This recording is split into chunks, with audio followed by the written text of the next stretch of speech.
New at 4, the Bexar County Sheriff's Office is adding a new psychologist to its team.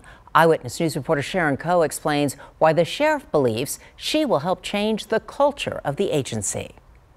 The Bexar County Sheriff announces Dr. Brandy Burke as their new law enforcement psychologist. She's coming from the San Antonio Police Department. My passion has been officer safety and officer wellness for a very long time.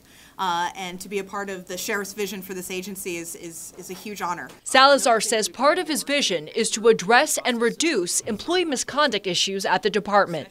Last year, 23 deputies and 3 civilians at the sheriff's office were arrested.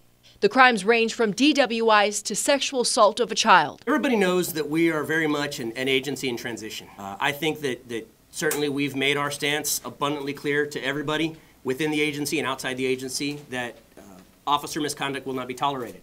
This sheriff's office has not had a psychologist in nearly 30 years. Exposed to it Since 2005, Dr. Burke has counseled law enforcement, military members, and their families. She will help deputies navigate through their professional and personal issues. I think if you use terminations and arrests as your only approach to this situation, it's really a one-dimensional approach, and it's not as effective as if you're attacking it on several fronts. Dr. Burke's duties will also include consulting negotiators. Anytime they have a critical incident and they're negotiating with somebody that may be a barricaded or a suicidal subject inside a home or a hostage taker, she brings that skill set with her. The sheriff says this is just the beginning to a stronger support team for deputies. Whether it be additional psychologists, counseling, licensed counselors, she's going to guide us the direction that we need. Sharon Ko, KENS 5, Eyewitness News.